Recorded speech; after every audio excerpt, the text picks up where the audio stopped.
નમસ્કાર બાળકો, કેમ છો? મજામાં ને? આજે આપણે ગણિતમાં સાતડાની લાઈન એટલે કે 71ની લાઈન અંકમાં અને શબ્દમાં લખતા શીખવાનું છે. હવે આજથી તમારે રેગ્યુલર ભણવાનું ચાલુ થઈ ગયું છે, બરાબર છે? આજથી આપણે સેમેસ્ટર 2 એટલે કે દિવાળી પછીનું જે વરસ ચાલુ થાય છે તેની આપણે નવા કોર્સની શરૂઆત કરી છે, બરાબર છે?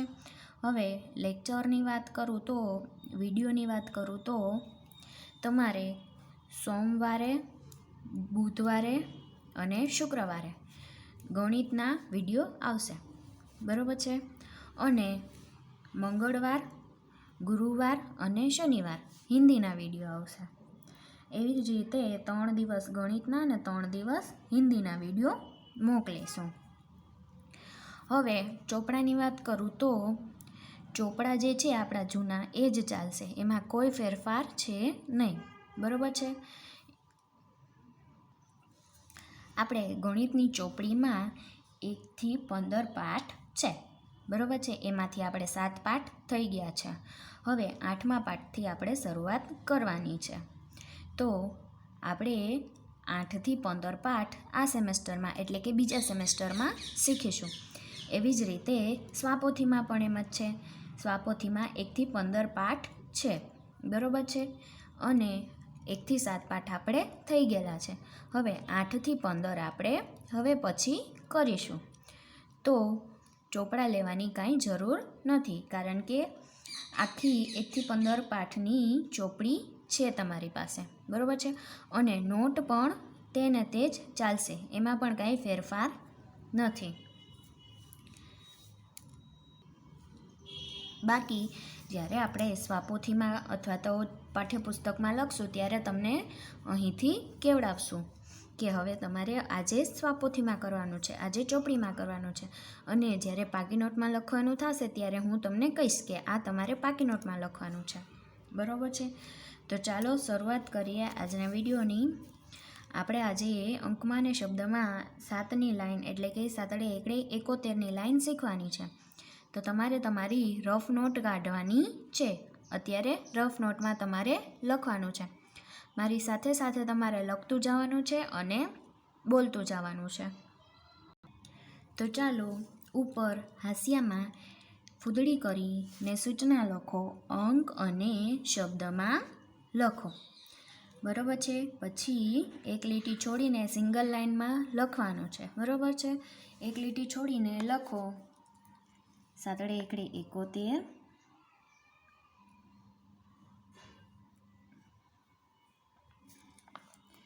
બરાબર? એની બાજુમાં લખો અને એક માત્ર એ, કને કાનો માત્ર કો, તને એક માત્ર તે ર. 71 ગુજરાતી લખી છીએ આપણે એટલે ઉપરની લીટીને અડાડીને લખવાનું છે, બરાબર છે? આ અંક છે એટલે કે આંકડા છે, તો એ નીચેની લીટીને અડાડવાના હોય છે, બરાબર? ત્યારબાદ એક લીટી છોડીને જો તમે લીટી ગાળો ને એટલે આ રીતે 2 ભાગમાં લીટા તમારે ગાળવાના છે. એક વખત હું તમને અત્યારે શીખવાડીશ, બીજી વખત તમારે તમારી જાતે લખવાના છે. ત્યારબાદ એક લીટી છોડીને 7 બગડે 72, 7 બગડે 72. તો લખો સામે બંને કાનો માત્ર બો, તને એક માત્ર તે ર, 72. ત્યારબાદ 7 તગડે 73,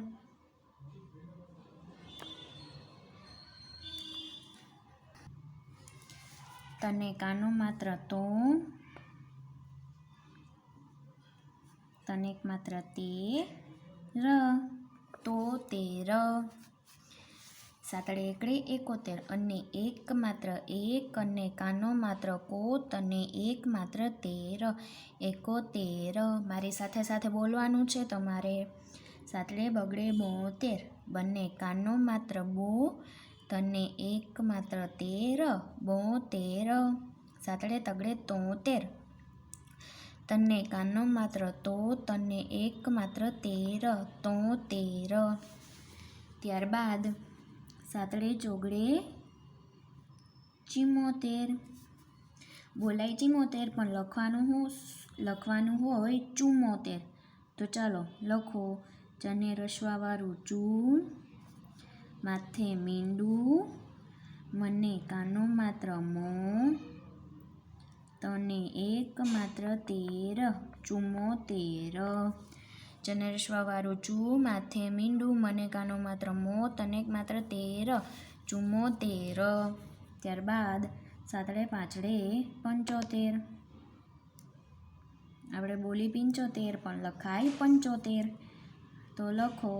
પની માથે મીંડું પન, ચને કાનો માત્ર ચો, તને એક માત્ર તેર, 75. પની માથે મીંડું પન, ચને કાનો માત્ર ચો, તને એક માત્ર તેર, 75. ત્યારબાદ સાતડે છગડે. સાતડે છગડે 76.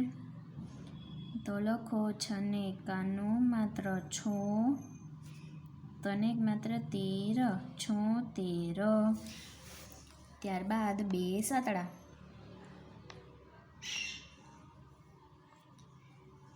બે સાતડા 77. સને રસવાઈ સી, તને કાનો માત્ર તો, તને એક માત્ર તેર, 77. ત્યારબાદ સાતડે આઠડે 78. ઈ ઠ, નીચે નાનો ઠ, કાનો માત્ર ઈઠો, તને એક માત્ર તેર, 78. ઈ ઠને કાનો માત્ર ઠો, નીચે નાનો ઠ, તને એક માત્ર તેર, 78. ત્યારબાદ સાતડે નવડે 79.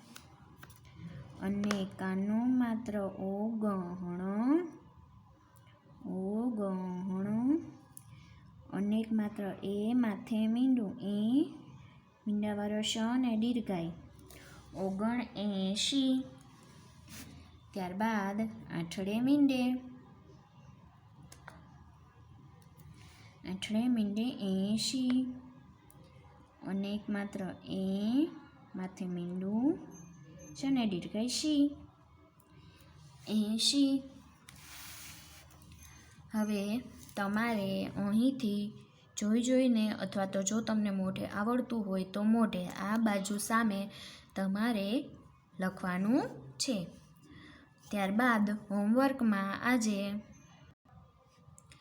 હોમવર્કમાં આજે તમારે એક તો સાતડાની લાઈન તમારે બીજી વખત લખવાની છે તે, અને 1 થી 13ના ઘડિયા 2 વાર લખવાના છે. આ છે તમારું આજનું હોમવર્ક.